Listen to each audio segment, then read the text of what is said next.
Datanglah beribadah kepada Tuhan dan yakinilah bahwa pertolongan kita adalah di dalam nama Tuhan yang menjadikan langit dan bumi serta segala isinya, dan yang tidak pernah meninggalkan hasil perbuatan tangannya.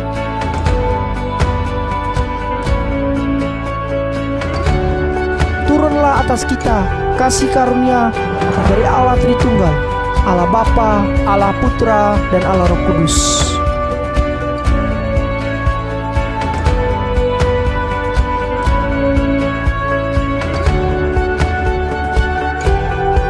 Amin.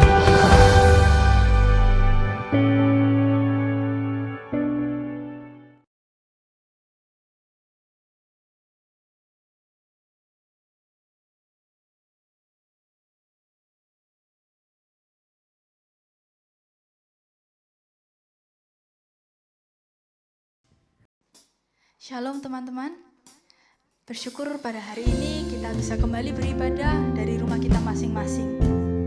Sebelum kita mulai ibadah kita, mari kita persiapkan hati kita fokuskan pikiran kita hanya kepada Tuhan kita, Tuhan Yesus. Tuhan yang sangat powerful, Tuhan yang tidak tergoyahkan, dan Tuhan yang selalu dapat kita andalkan. He's more than enough for us.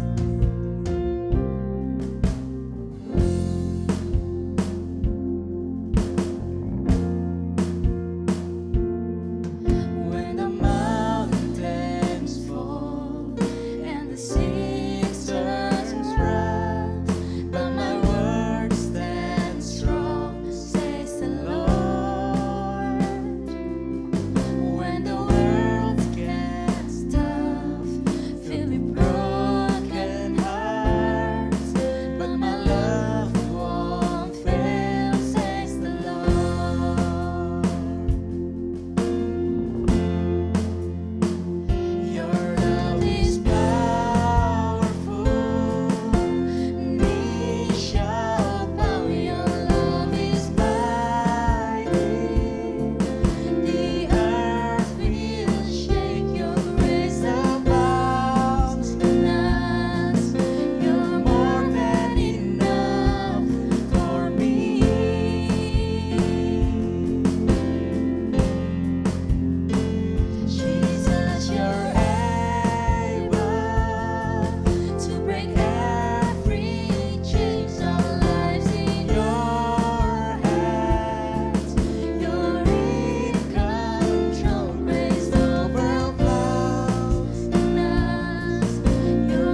Allah Bapa yang bertata dalam kerajaan surga, terima kasih Tuhan atas segala kasih setiamu dalam kehidupan kami.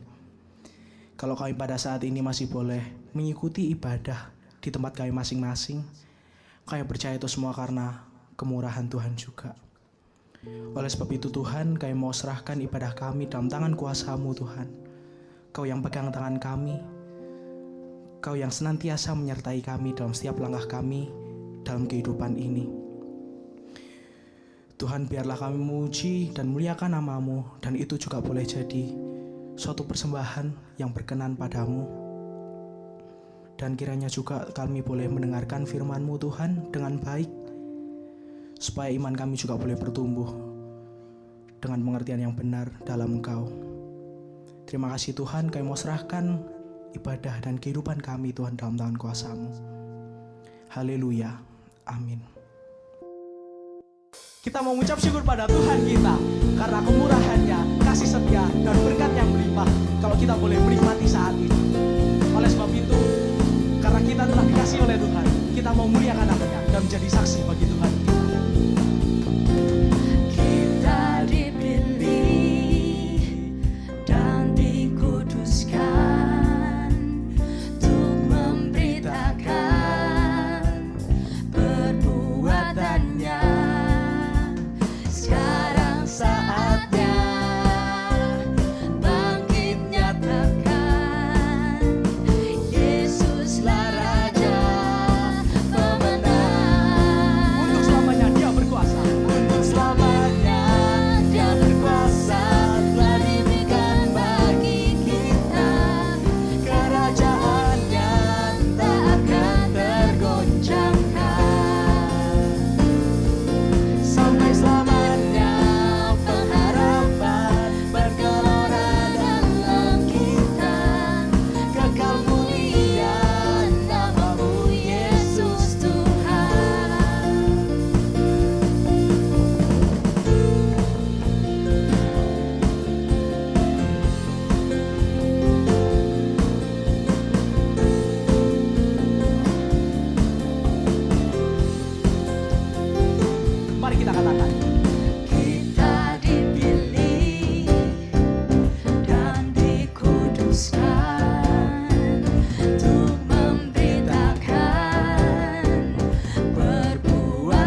masa sulit seperti ini, kita harus tetap percaya bahwa Tuhan selalu punya rencana yang indah untuk setiap hidup kita.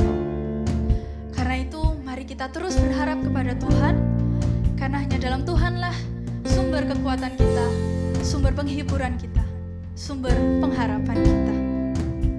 Harapanku.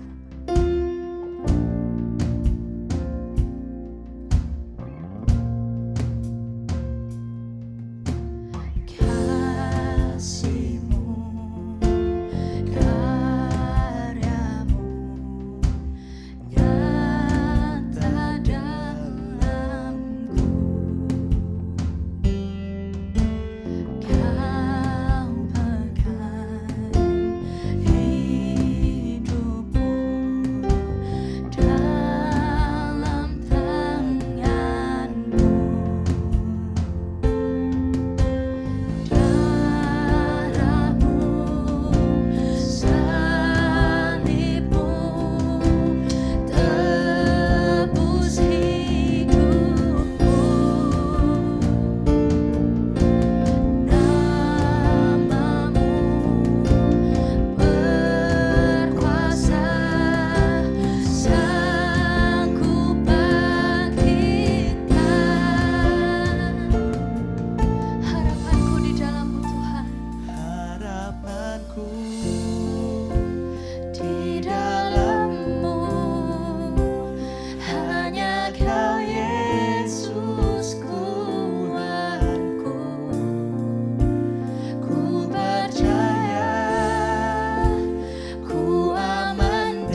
percaya, ku aman dalam-Mu.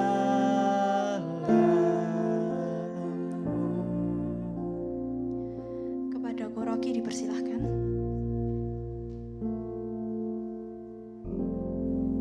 Shalom teman-teman yang terkasih dalam Tuhan Yesus Kristus. Kita bersyukur atas pimpinan penyertaan Tuhan, kita bisa berjumpa lagi pada saat ini. Saya mengajak kita untuk bersama-sama tundukkan kepala, arahkan hati kepada Tuhan, dan bersama-sama kita akan berdoa. Mari kita berdoa. Tuhan, kami datang kepada Engkau, memohon hikmat daripada Engkau, memohon anugerah agar kami dapat menyelami, mengerti maksud rahasia kebenaran firman Tuhan pada saat ini. Tuhan juga memimpin hamba-Mu agar dapat menjelaskan dengan baik, tepat, jelas, dan tanggung jawab. Begitu juga setiap kita yang berada, kami yang berada di rumah masing-masing, kami boleh menikmati hadirat Tuhan, teguran Tuhan, sapaan Tuhan melalui firman Tuhan. Inilah doa kami berdoa dan kami bersyukur di dalam nama Yesus. Amin. Teman-teman yang terkasih dalam Tuhan Yesus Kristus, menarik sekali kita pada saat ini kita akan merenungkan satu tema, yaitu nothing is impossible. Saya mengajak kita membuka di dalam Hakim-Hakim pasal yang ke-7, ayat yang pertama hingga ayat yang ke-7.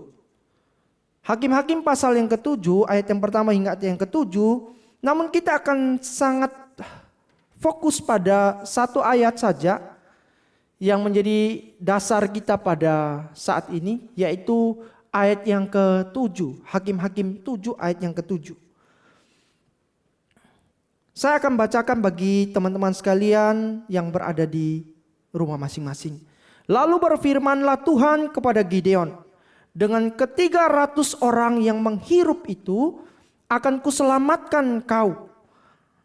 Aku akan menyerahkan orang Midian ke dalam tanganmu, tetapi yang lain dari rakyat itu semuanya boleh pergi masing-masing ke tempat kediamannya. Teman-teman yang dikasihi oleh Tuhan Yesus Kristus, mari kita saksikan sebuah cuplikan video yang akan membuka khotbah pada saat ini.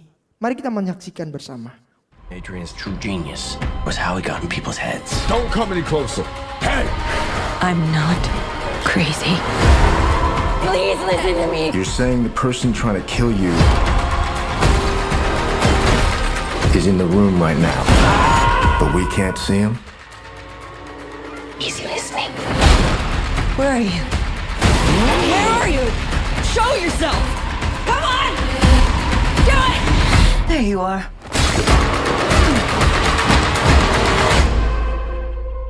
Rekan-rekan yang dikasihi oleh Tuhan Yesus Kristus, di dalam film ini mengisahkan tentang seorang yang melawan sebuah pribadi atau seorang pribadi yang kalau mau dikatakan dia ahli dalam ilmu optik, invisible man. Nah saudara, hal yang menarik dari cerita ini adalah tak mungkin seorang yang terlihat secara fisik ini melawan sosok yang tidak kelihatan. Saudara kalau melihat saya memukul sembarangan seperti ini. Kalau saya katakan, oh ada orang di sini, saya pukul. Kemudian saya pukul apa? Saya pukul angin. Jadi kalau melawan invisible man, melawan seorang yang tidak kelihatan, itu sama dengan kita menjaring angin, teman-teman. Oleh karena itu, ini adalah hal yang rumit. Kenapa saya katakan rumit? Karena dia atau musuh kita bisa melihat kita, mengenal kita, sedangkan kita tidak bisa melihat. Dan bahkan kita tidak tahu keberadaan musuh tersebut. Nah ini yang cilaka di dalam kehidupan kita. Nah rekan-rekan yang dikasihi oleh Tuhan Yesus Kristus, oleh karena itu kita tidak akan mungkin bisa memprediksi keberadaan musuh. Di mana letaknya, posisinya di mana. Dan ini adalah sebuah impossible. Rekan-rekan yang dikasihi oleh Tuhan Yesus Kristus, ini adalah sebuah kenyataan di mana hal yang sama dialami oleh bangsa Israel. Bangsa Israel juga mengalami musuh yang kalau mau dibilang impossible untuk mereka taklukkan. Karena musuh yang mereka hadapi adalah musuh yang sangat besar, musuh yang superior, superheroes, musuh yang super power. Dan bisa dikalahkan oleh kekuatan dari Israel yang kalau mau dibilang kekuatannya sangat kecil sekali, sangat lemah sekali. Bangsa yang sangat kecil melawan bangsa yang begitu besar. Ini impossible. Tapi saudara, kita akan melihat bersama-sama bagaimana Tuhan menyertai bangsa Israel melawan bangsa yang begitu besar. Bangsa yang tidak mungkin dikalahkan oleh kekuatan Israel. Tapi Allah yang menolong, menyertai bangsa Israel. Di awal ini saya akan membandingkan kekuatan bangsa Midian dan juga kekuatan bangsa Israel. Kita akan melihat satu persatu. Teman-teman, kalau kita lihat kekuatan dari jumlah prajurit, panglima perang, dan juga alat perang. Kalau kita baca baik-baik firman Tuhan, jumlah bangsa Midian itu, saya akan jelaskan di dalam slide berikutnya. Bangsa Midian adalah bangsa yang sangat banyak, bangsa yang tak bisa dihitung, countless. Sedangkan bangsa Israel, jumlahnya itu bisa dihitung. Jumlahnya sangat sedikit. Kenapa? Jumlahnya 300 orang. Nah, saudaraku yang terkasih dalam Tuhan, kalau jumlah 1 lawan 10, pasti kalau ditanya ke anak SD, anak yang kecil, 10 lawan 1 mana yang menang? Pasti anak SD menjawab 10. Kalau 100 lawan 10.000, mana yang menang? Pasti orang jawab 10.000. Nah, ini perbandingannya jauh sekali. 300 lawan musuh yang tidak terhingga, yang tidak bisa dihitung dengan matematika sekalipun. Teman-teman yang dikasih oleh Tuhan, dari segi jumlah murid mereka sudah kalah. Maksudnya jumlah prajurit, maksud saya. Kalau kita lihat lagi, yang memimpin bangsa Midian, itu adalah dua raja yang tersohor pada saat itu. Raja yang sangat dikagumi dan ditakuti oleh bangsa Midian dan bangsa-bangsa yang lain, yaitu Oreb dan Zeb. Kalau kita menengok baik-baik, pemimpin bangsa Israel siapa? Memang di belakangnya Gideon itu Allah. Tapi kalau kita lihat secara mata fisika, secara fisik kita lihat, Gideon itu adalah seorang hakim yang baru diangkat di dalam pasal yang ke-6. Dari suku Manasye, suku yang kecil. Sehingga rekan-rekan, waktu orang Israel mendengar bangsa Midian itu, saudara kalau baca baik-baik di dalam pasal yang ke-6, itu bangsa Israel merengek kepada Tuhan. Merengek kenapa? Karena begitu banyak ketakutan yang mereka peroleh. Mereka gentar, mereka takut sekali berhadapan dengan bangsa yang begitu besar, bangsa yang begitu agung. Mereka merasa bahwa bangsa mereka adalah bangsa yang sangat kecil, mereka tak bisa lawan bangsa ini terlalu hebat. Apalagi dipimpin oleh seorang yang baru diangkat, bukan raja, hanya hakim.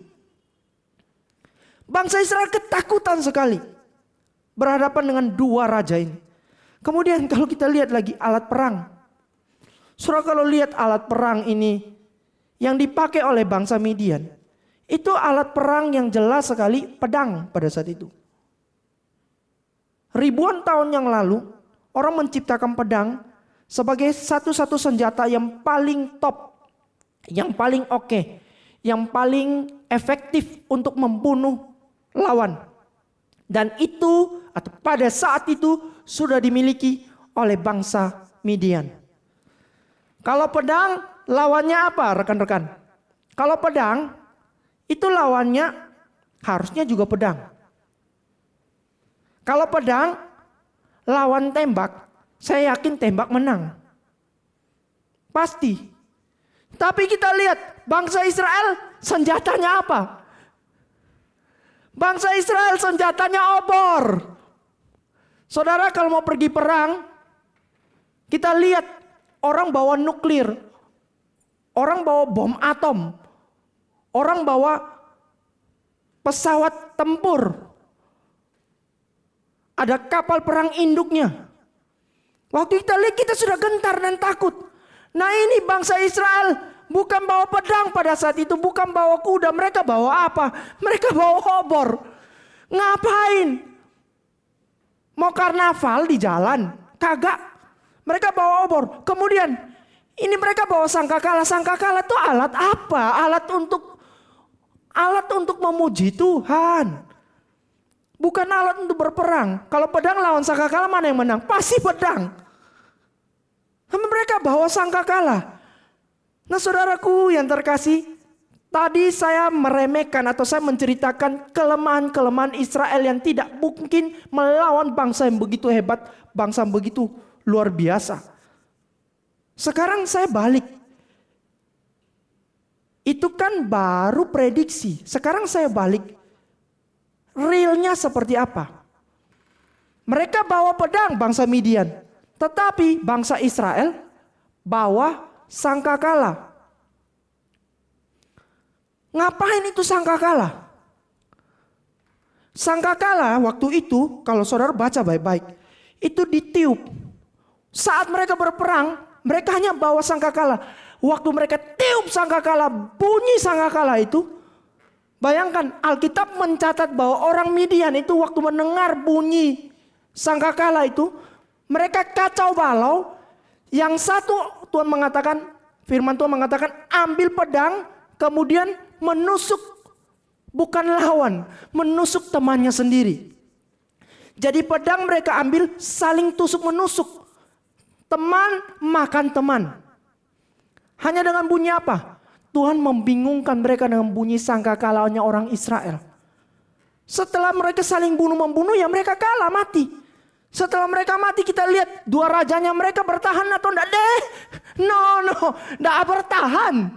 Oreb dan Seb itu ternyata dikatakan di dalam pasal yang ke-7 ayat yang ke-18 sampai 25. Teman-teman kalau baca Oreb dan Seb kepalanya bukan dibawa oleh Gideon.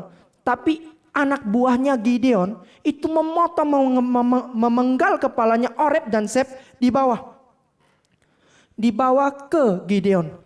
Kepalanya kalau dipotong ya putus, ya mati. Inna lillahi wa inna ilaihi rojiun. And saudara kita lihat di sini ya. Kemudian dari angka yang tidak terhitung ini saya akan menjelaskan lebih detail lagi. Sesuatu yang impossible bagi kita. It is nothing impossible for God. Dengan 300 orang yang Allah pimpin.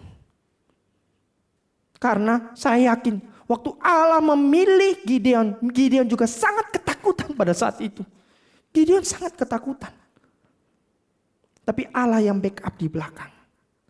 Nah saudara-saudara yang terkasih dalam Tuhan Yesus Kristus. Ini adalah bangsa Tebes. Di masa Yunani kuno, Tebes memiliki unit pasukan khusus yang seluruh anggotanya terdiri dari pasangan gay atau homoseksual. Alasan pasukan ini dibentuk karena ketika di medan perang, mereka akan berjuang keras. Untuk apa? Untuk melindungi kekasih mereka. Dan tidak akan melarikan diri karena apa? Karena malu kalau terlihat lemah di depan pasangan. Nah teman-teman yang dikasihi oleh Tuhan Yesus Kristus. Saya sempat membayangkan bahwa kalau bangsa Israel dan bangsa Tebes bergabung untuk melawan bangsa Midian pun. It is impossible untuk mengalahkan Midian. Karena Midian itu tadi saya sudah katakan superior, superheroes, super power, super segalanya. Sekalipun kita maju dengan cinta, maju dengan takut malu, tidak bisa lawan. Lalu saudaraku, kalau Tebes pun atau Israel pun secara kasat mata strategi mereka tidak mungkin bisa melawan bangsa Midian. Sesuatu yang impossible. Kita melihat siapa yang diandalkan oleh Israel sehingga kok Midian bisa kalah. Nah, saya mau mengajak kita melihat lebih detail lagi. Teman-teman yang dikasihi oleh Tuhan Yesus Kristus. Pertama-tama kita akan menyelidiki pasal yang ke-7. Di mana jumlah bangsa Israel itu jumlahnya banyak. Bukan 300 awal mula. Tapi jumlahnya adalah 32.000. 32.000. Lalu waktu 32.000 itu muncul angkanya. Allah mengatakan, kurangi Gideon. Itu terlalu banyak. Kenapa terlalu banyak? 32.000 itu sedikit Tuhan. Gideon bilang, no. 32.000 itu nanti mereka anggap bahwa nanti kalau mereka menang mereka bilang, aku yang menyelamatkan diriku sendiri. Ini kan bangsa Israel tegar tengkuk kepala batu rodo ndak tahu diri, mirip aku nih. Gue nih ndak tahu diri. Seringkali kita nggak tahu diri kan. 32.000. Jadi Allah mengatakan kurangi deh. Ngomong kepada seluruh prajurit Israel. Kalau siapa yang takut lu pulang lu. Cari mama papa lu. Lapor mama papa. Gue takut. Pulang aja. Ternyata banyak yang takut. Ada 22.000 dicatat oleh Alkitab. Ketakutan dan pulang. Ini cemen. Ini loser. Pulang. Kalau 22.000 dikurangi pasukannya. Ya, dari 32.000 tinggal berapa? Tinggal 10.000 pasti. Tinggal 10.000. Nah Tuhan mengatakan begini. 10.000 Gideon masih terlalu banyak. Saya pikir-pikir kalau saya tahu kemampuannya bangsa Midian yang jumlahnya tidak sedikit. Pasti saya akan berdebat dengan Tuhan. Tuhan 10.000 itu sudah sedikit Tuhan. Tapi Tuhan mengatakan enggak. 10.000 itu masih banyak. Jangan-jangan nanti orang Israel setelah mereka menang mereka mengatakan itu kekuatan dari kami. Bukan kekuatan dari siapapun apalagi Allah Yahweh. Enggak. Wah ini bahaya.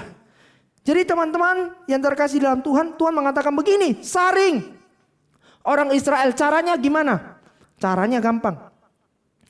Caranya adalah suruh mereka turun minum. 10.000 orang ini turun minum.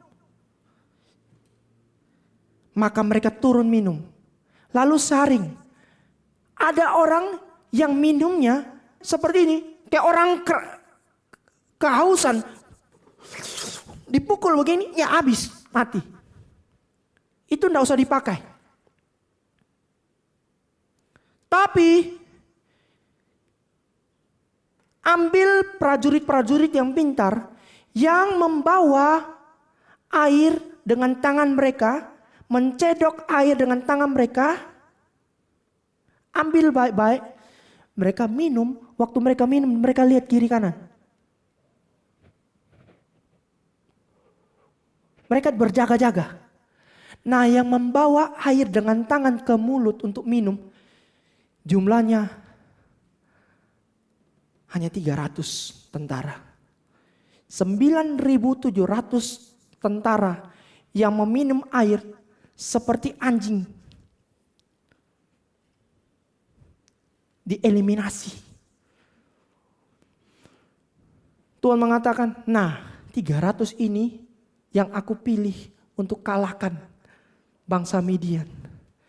Lalu saudaraku, masuk akal enggak hal ini terjadi? Kita melihat masuk akal atau enggak dari jumlah bangsa Midian. Saudara, Alkitab mencatat di dalam Hakim-Hakim pasal yang ke-6 ayat yang ke-5 dikatakan, sebab orang-orang itu datang maju dengan ternaknya dan kemahnya Dan datangnya itu berbanyak-banyak seperti apa? Belalang. Ada yang bisa hitung belalang enggak? Kalau belalang itu terbang jumlahnya seperti apa? Oh, bisa hitung. San. Kemudian setelah itu kita hitung sampai kita tahu oh jumlahnya belalang seperti itu kalau lagi terbang berbanyak-banyak. Ada yang bisa hitung? Countless. Enggak bisa hitung. Prajurit Midian itu jumlahnya banyak seperti belalang. Tidak ada yang bisa hitung. Alkitab mencatat di dalam pasal yang ke-7 ayat 12 dikatakan, adapun orang Midian dan orang Amalek dan semua orang dari sebelah timur itu berkelimpangan di lembah itu seperti apa? Belalang banyaknya. Bahkan unta mereka tidak terhitung, seperti pasir di tepi laut banyaknya. Saudara bayangkan unta mereka, barang-barang mereka, kekuatan mereka seperti belalang banyaknya. Kalau seperti belalang banyaknya, countless, tidak bisa dihitung. Lawan dengan tentara 300, saudara pilih yang mana coba? Ya pasti yang tidak terhitung ini jumlahnya. Sudah pasti ini impossible. Untuk Israel lawan Midian. Dari jumlah aja yang saya sudah katakan tadi, tidak akan mungkin bisa masuk akal. Unreasonable. Tapi pekerjaan Allah, saudaraku, pekerjaan Allah itu unbelievable. Walaupun kita tahu bahwa Allah itu unpredictable. Allah tidak bisa diprediksi oleh pikiran kita.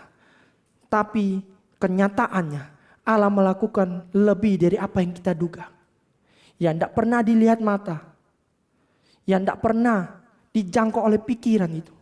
Semua dilakukan oleh Allah dengan hikmat dan cara Allah yang begitu tajam, yang begitu perfect, yang begitu sempurna, yang begitu dahsyat di dalam kehidupan kita. Saudaraku yang terkasih dalam Tuhan, memang kita katakan, oh enggak masuk akal. Enggak masuk akal. Memang iya enggak masuk akal di pikiran otak kita, tapi masuk akal di mata Tuhan, masuk akal menurut Tuhan. Saudaraku yang terkasih dalam Tuhan Yesus Kristus, mungkin pada saat ini kita galau, keuangan menipis. Pekerjaan juga hancur. Kehidupan kita juga malas-malasan di rumah. Kita rasa di usia yang produktif tapi tidak produktif. Kita merasa galau, hampa, kosong, tidak bisa buat apa-apa. Impossible untuk kita bangkit. Tapi ingat, Allah punya rencana yang indah bagi setiap kita. Untuk kita bangkit. Sekarang kita bersandar pada siapa? Invisible devil, roh yang tidak kelihatan itu, sehingga kita katakan, oh kalau invisible devil sering kali mengatakan nonton aja lu drakor, atau untuk ngisi waktu itu udah usah baca Alkitab, TikTok aja, gaya TikTok itu menjamur di mana-mana, atau enggak santai-santai aja, bangun nonton tidur, makan, bangun nonton tidur makan, begitu aja. Lama-lama pipinya naik begini, perutnya juga naik. Teman-teman yang dikasih oleh Tuhan Yesus, segala sesuatu yang impossible bagi kita, tidak ada yang mustahil bagi Allah kita. Nah, saudaraku yang dikasih oleh Tuhan Yesus Kristus, ada 3 cara orang pada saat musuh itu menyerang dia. 3 cara orang menanggapi. Cara yang pertama adalah freeze. Freeze artinya begini. Seorang pada saat musuh itu datang, dia membeku atau dia diam. Ada masalah datang, dia diam, membeku aja, ndak buat apa-apa. Ya tunggu, kalau sung-sung beku ya mati. Ndak buat apa-apa, freeze. Tapi sikap yang kedua, pada saat masalah datang, musuh itu datang menyerang, kita flight. Flight dalam pengertian yang lain bukan terbang tapi lari. Lari dari kenyataan, lari dari musuh karena takut sekali, lari ketakutan, lari kemana-mana. Lari kemana-mana, ketakutan. Tapi yang ketiga, ini adalah fight. Orang menghadapi musuh, dia tidak mundur. Sejengkal pun tidak mundur, seinci pun dia tidak mundur, dia maju, dia lawan. Dia hajar itu. Tapi walaupun kalau dia berkelahi dan kemudian dia kalah, ya nanti dulu. freeze, flight, fight. Kalau 3 cara ini kita pakai, atau salah satu cara kita pakai ini, kita tidak bisa melawan musuh kita.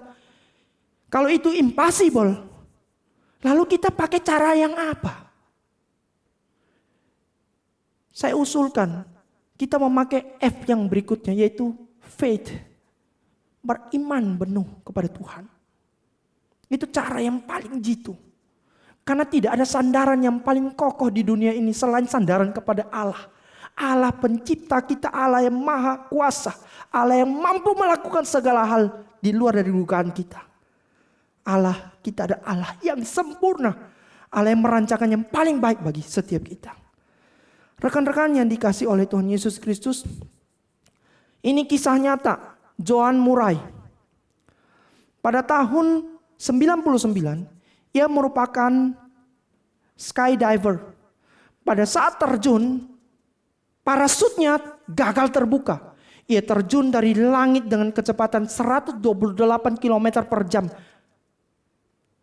Dan selamat dan jatuh, bukan selamat, dan jatuh dengan keras di sarang semut. Sarang semut bukan semut hitam, semut biasa. Sarang semut api. Ia langsung sekarat. Tapi saudara, ini sesuatu yang menarik. Beruntung ribuan semut itu, atau ribuan semut api ini mulai menggigit dia. Gigitan semut itu membuat produksi adrenalinnya memuncak. Yang membuat jantungnya tetap berdetak dan membuat dia hidup sampai saat ini. Saudara, ini impossible. Orang jatuh dari ketinggian, lompat dari 2 lantai aja, dari 30 meter ke bawah, pasti innalillahi, pasti mati, pasti. Goodbye pasti. Hanya sisa nama aja. Ini jatuh dari ketinggian, saya pikir itu ribuan kaki itu. Jatuhnya di tengah-tengah sarang semut api. Nah, saya bayangkan satu manusia lawan dengan ribuan semut api, siapa yang menang? Kalau saya lawan, saya pasti kalah. Kalau pakai tangan kosong ya, tidak pakai semprotan dan lain sebagainya, tidak pakai merek apapun, pasti kalah. Tapi justru rekan-rekan yang terkasih, sesuatu yang mustahil bagi manusia untuk hidup, justru Tuhan memakai semut ini, menggigit dia, membuat dia mempunyai detak jantung dan memproduksi adrenalinnya sehingga dia hidup. Saudaraku yang terkasih dalam Tuhan, terkadang di dalam kehidupan kita Allah mengizinkan orang lain atau masalah itu menggigit kita. Waktu menggigit itu sakit minta ampun. Tapi percayalah, justru waktu kita digigit itu Allah mau supaya kita hidup. Karena tidak ada yang mustahil bagi Allah. Saudara, tidak ada yang mustahil bagi Allah kita. Kenapa? Allah sudah luar biasa di dalam perjalanan hidup bangsa Israel mengalahkan Midian. Pada malam itu berfirmanlah Tuhan kepadanya, kepada Gideon, bangunlah, turunlah menyerbu perkemahan itu, sebab telah kuserahkan bangsa Midian itu ke dalam tanganmu. Kalau Allah berjanji adalah ya dan amin. Dan itu tidak ada yang mustahil bagi Allah. Nothing is impossible. Mari kita masuk di dalam doa. Bapa, terima kasih Tuhan untuk kebaikan Tuhan di dalam hidup kami. Kami sudah merenungkan firman Tuhan. Kiranya Allah yang penuh dengan kuasa, Allah yang penuh dengan kedaulatan, Allah yang penuh dengan anugerah itu beranugerah di dalam hidup kami. Supaya kami tetap melihat bahwa Engkau bekerja dengan sempurna di dalam hidup kami. Ajarkan kami untuk sungguh-sungguh faith. Percaya pada janji-Mu bahwa Engkau akan menolong kami berhadapan dengan musuh apapun. Sekalipun musuh itu tidak kami lihat. Namun mata iman kami tertuju kepada Engkau. Inilah doa kami ya Bapa. Di dalam nama Yesus kami berdoa dan kami mengucap syukur. Amin. Terima kasih teman-teman.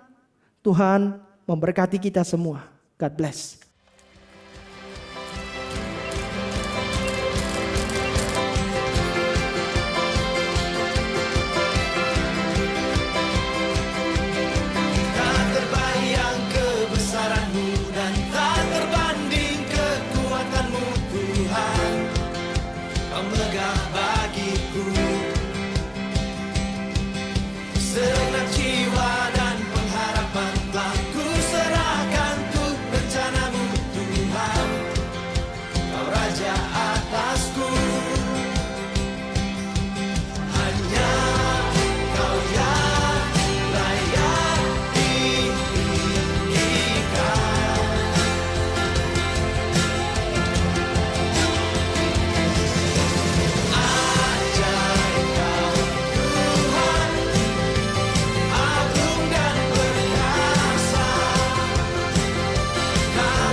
Terima kasih untuk Koroki yang sudah menyampaikan kebenaran firman Tuhan hari ini.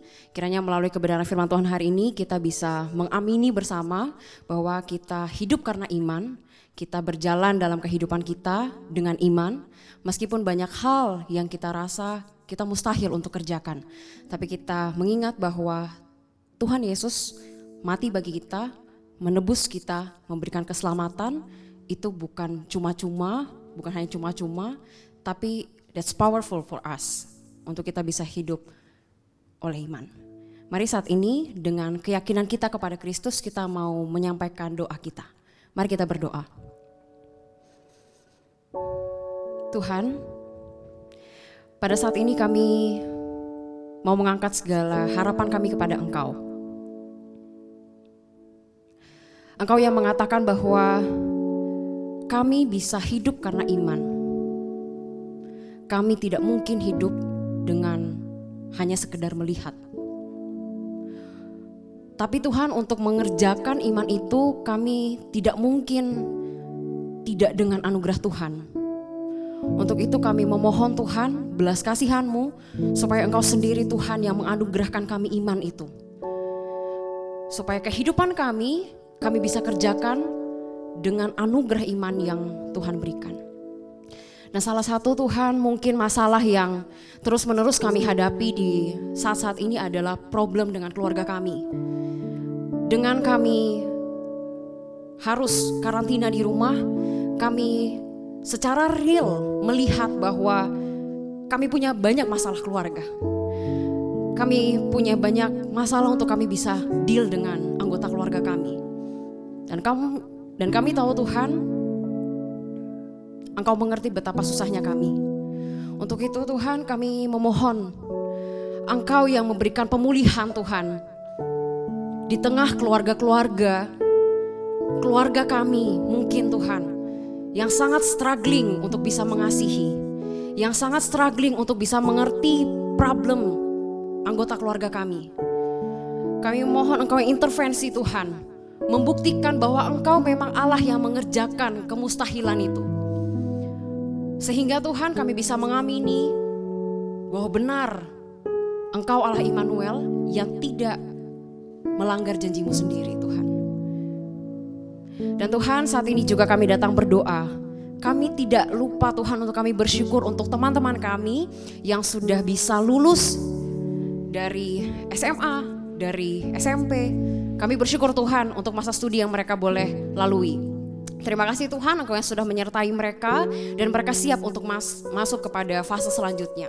Entah mereka yang akan memilih untuk bekerja terlebih dahulu atau mereka yang akan memilih jenjang kuliah. Kami memohon berkat-Mu, berikan mereka hikmat dengan baik, berkati orang tua mereka supaya bisa mengarahkan mereka kepada pilihan yang terbaik bagi hidup mereka, sehingga ke depannya mereka dengan yakin bisa jalani. Di doa kami Tuhan, ini harapan kami kepada Engkau, kiranya Engkau yang menjawab tepat pada waktunya dan memberikan kami kesabaran untuk menunggu waktu Tuhan. Di dalam nama Tuhan Yesus kami berdoa, amin. Teman-teman, sebentar lagi kita akan menutup ibadah kita. Mari kita boleh menyanyikan satu lagu ini. Kita juga mau bawa berkat dalam hati kita.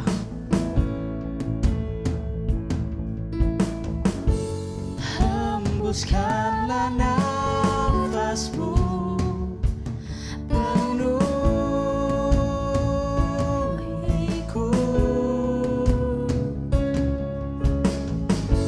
Setiap musim hidupku, kau sertaku.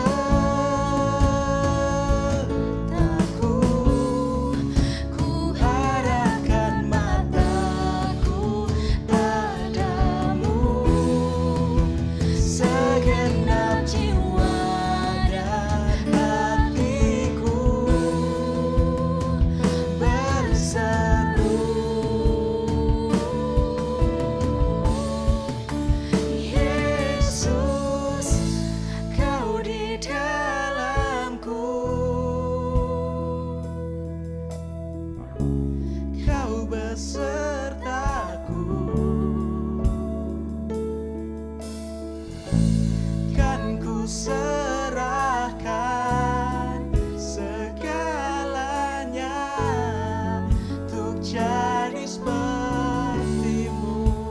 kiranya ini boleh menjadi doa kita.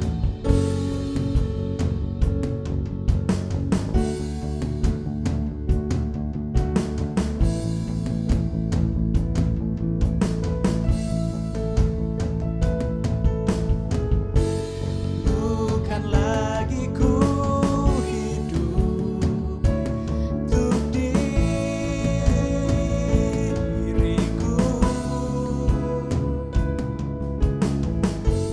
anugerah pengorbanan selamatkan ku arahkan mataku padamu, segenap jiwa dan hatiku berseru, Yesus, Kau di dalamku, Kau besertaku, kan ku serahkan segalanya untuk jadi seperti-Mu. Kau di dalamku, Kau besertaku, kan ku serahkan segalanya untuk jadi seperti-Mu.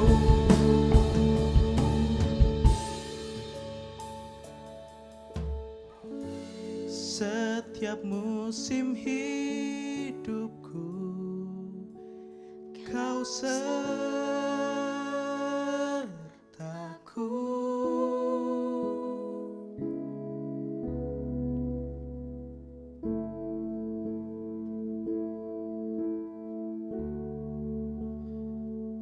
Teman-teman yang dikasihi oleh Tuhan Yesus Kristus, mari saya mengajak kita mengarahkan hati kepada Tuhan. Mari kita bangkit berdiri bersama-sama dan bersama-sama menerima berkat daripada Tuhan. Kiranya kasih yang agung, kasih yang sempurna, kasih yang mulia dari Allah Bapa, anugerah keselamatan yang kekal dari Tuhan kita Yesus Kristus, pimpinan penyertaan topangan dari Allah Roh Kudus akan menyertai seluruh kehidupan kita, baik di dalam studi pekerjaan, keluarga, masa depan, pergumulan pribadi, mulai dari saat ini sampai Maranatha, bahkan sampai selama-lamanya. Amin. Ibadah kita sudah selesai. Happy Sunday and God bless you all. Hatiku